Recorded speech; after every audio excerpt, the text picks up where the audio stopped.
guys, welcome back. Well, I'm about to head out of town and I thought it would be great to take you guys through some of the supplies that I bring with me in order to be able to work. So watercolor doesn't take up a whole lot of room, so it's not a very extensive one, but I do feel like that in order to be successful with watercolor, you do need to have the right tools. Also, apparently the flight to Hawaii is about 8 hours. And as a working illustrator, you know, I can't pass up that opportunity to you know, put in some hours and get done with projects. And that's one of the main reasons that I did select illustration. Here you go. Here you go. Take it. Good boy. As my good boy. As my job is in order to be able to take my life with me, even if it does involve taking Lucky and a tennis ball. But that way, if something happens, if I have an opportunity to work overseas or a really exciting location, I can pack up and go, and I don't take a hit from my work or anything like that. So, but you know, we have Lucky here. He's excited to be staying with my parents. Got it? Okay. And I have tea, which gives me some caffeine and some work juice. So we can go ahead and get started, and I look forward to taking you through my setup. So.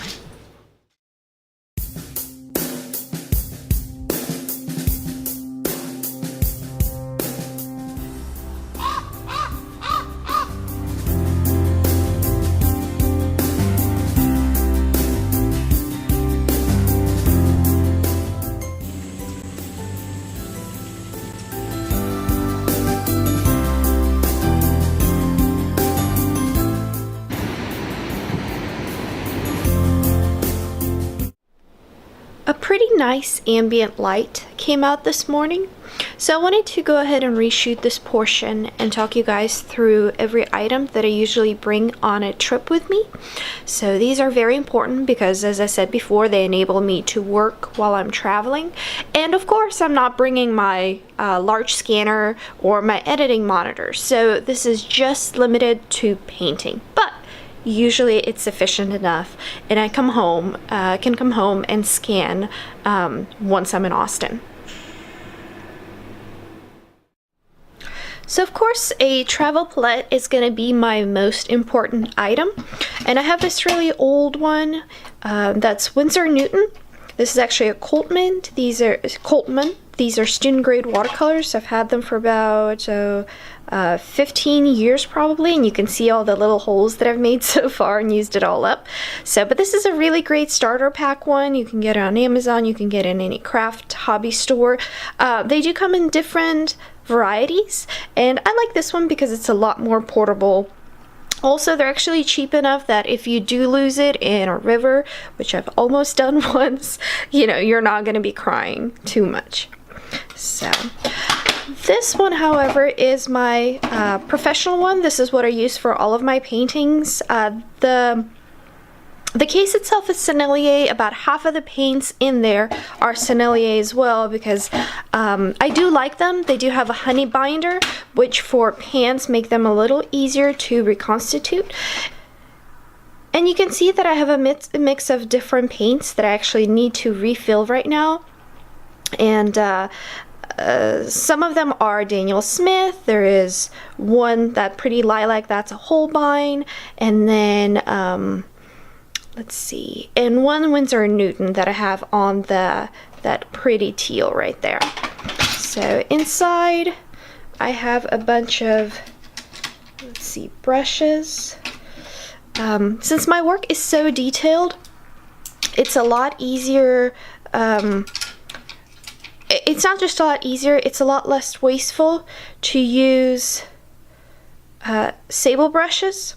So, and these are Winsor & Newton Series 7, because by the time I'd finish a painting, usually with the synthetic brushes, the point would all be messed up, and I'd have to just chuck it and buy another brush. And of course, I was creating a whole lot of waste, and it's not very efficient. These guys, however, this one's cheaper. I haven't used it that much, but these tiny Winsor & Newtons, I've had them for about 2 years to a year and a half, and they're still holding up great. I've done so many pieces, so many large pieces with them, and I can't, you know, recommend them enough. So really, really fantastic. And then I do have some sable substitutes in there as well. I feel they handle color just a little differently. So I also have a palette. This is actually what I use even when painting at home. So this is basically just a cardboard sheet inside a plastic sleeve, and inside I also cut some 5x7 Arches watercolor paper, just in case I do want to create a final painting. But yeah, I can mix my color on top, it wipes off clean, and then I can also see what the color is going to look like on paper. So, and then let me zoom in for you here. See, it's actually, you can see quite a few gradients, and the kind of pools, you know, it's kind of like painting on Yupo, but that way you can see, you know, how your paint is going to react on paper. So, other things, these brushes actually don't fit into my travel palette, but it's a mix of synthetic flats, so that I really, really like. And this one was super cheap. This one's some Japanese brand, and they also have a a nice old Sumi Ink Brush, which you can see how the tip is all messed up. I think somebody gave it to me for free, but I really like it for some foliage textures, so make some nice stuff. And then with me, I also have a my masking fluid. Now, if I'm plein air painting, obviously that doesn't offer enough time for it to dry and to actually use it before light changes. But if I am working on a piece for a client, as I am doing right now, I'm gonna be bringing this with me. So it's a nice little safeguard and is very, very convenient. And I'll do another whole episode on how to use masking fluid, because it's kind of it can be a little finicky for some people. So for any artist, sketching is going to be just as important as painting, if not more important. That's why let's take a look through my sketch bag. So this is just a little bag that I made a couple of years ago when I just got my sewing machine, so it's really personal. And then, pardon for the noise, we're gonna try to empty this. Woo, everything came out. Fun mess.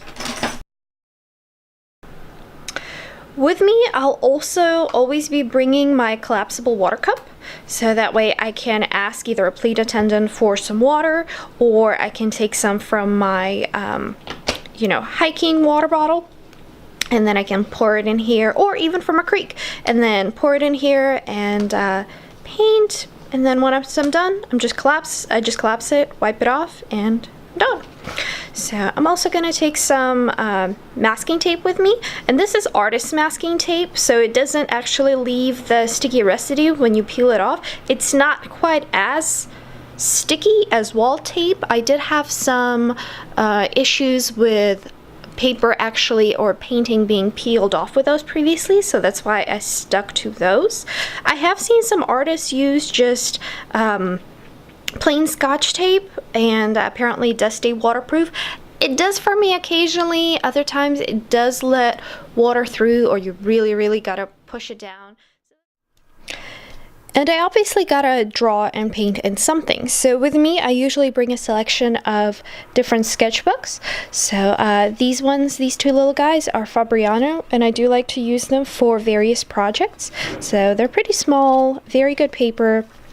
So this one I think already has let's give a sneak peek, a project in it. So, and then the pages are actually falling out, so whoops, I need to be careful with that one. I'm also taking in, so this is, when I'm plein air sketching, I like using watercolor blocks, because you don't have to worry about stretching paper. It's still 100% cotton, so it's archival and professional, and basically what they have is, so obviously watercolor paper, watercolor sheets, and then they're sealed either on 2 or 4 sides. This one is by Fluid, so, and this is 100% cotton, cold press finish. It does come in hot press as well, but for plein air painting, I like cold press. And so, you know, you paint here, and then once you're done, you just peel off the sheet that you're done with and stuff it in your folder or another sketchbook or something like that. So very convenient, really, really love it. So when I'm working on a picture book or sketching thumbnails or something like that, I really like to have tracing paper with me. That way I don't have to rely and do things digitally or carry my computer with me. And so, you know, it works for me. Photoshop is great too. A drawing paper, I do like these Strathmore 400. Something that I'm not a huge fan of is they do have kind of a creamy texture, but the paper is very nice, and I do enjoy using it. So here's some old sketches from last year and stuff. So, and then I also do have some printer paper with me as well. That way I can work on some thumbnails and just pop them into my scanner and not worry about taking them out of the sketchbook. And then I also have a large watercolor palette. So this one is arches as well. It's actually sealed on all 4 sides. So, and once you're done, you peel the paper off right there. So quite easy as well. Really highly recommended. They have gone up in price, unfortunately, and so one of the best places to get them right now is at Aaron Brothers, in their like buy one get 2 deal, and sometimes they even have a 20% coupon, but they're expensive. They're fantastic. I love arches. So, but that's my own personal preference. If you are on a budget, I do recommend using Fluid 100. It is, the paper is a little thinner, but it's still a fantastic printing surface. And then you can also use Strathmore 400 watercolor paper. I've used it before and I have gotten pretty good results. Anything less, like 300 or more budget varieties, you're going to be really working against the medium and struggling. So I probably would not recommend it. And if you are flying on a very long flight or it's raining outside and you need some inspiration, of course it's great to take a book. So this is one of the ones that I got for Christmas for my husband, and so we're going to be reading through that one. I really love these stories.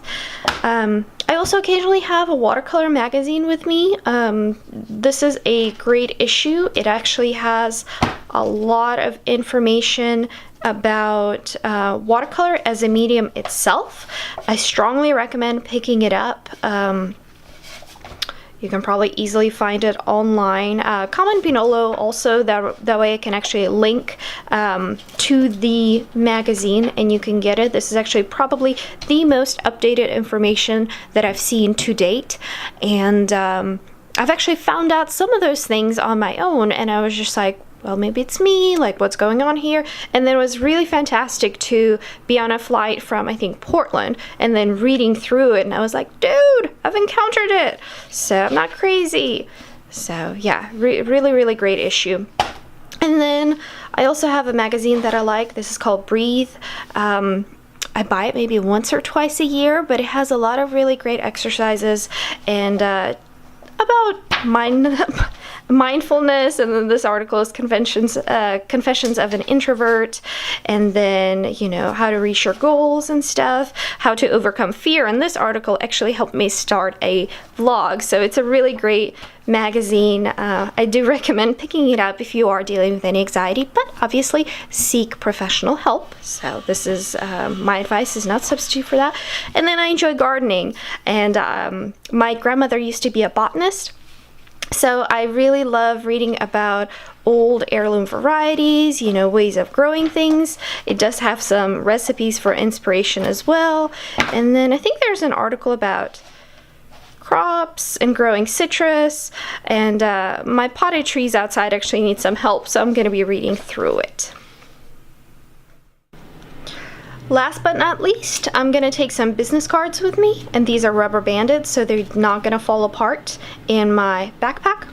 So I also have my tea thermos, so this is stainless steel by Toasties. It's really waterproof, and it's really great for loose leaf tea. So I can actually put some in at home and then take this in with me dry through the security, and then get some hot water at a cafe, or even just fill it up with tap water from a water fountain. And I got this one for Christmas. I really, really love it.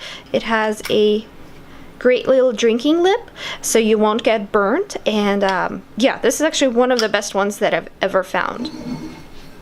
So then I also have a magnetic binder clip. This is a really powerful one, helps to tack on your light or anything else. Really useful when traveling. Obviously, Tylenol, tummy meds, anything else you might need, just carry in a small little container. And then I have tea. So I just use a Celestial Seasonings box, but then it has a lot of different varieties. So, and I can link to those below as well. So I went ahead and packed all of this into my backpack. As you can see, I still have a lot of room for clothes and shoes and whatever else. So usually I actually just travel with the backpack. So, and then inside I'm also going to stick my just point and shoot camera, which has a nice butterfly photo on it at the moment. So, and I'm ready to go.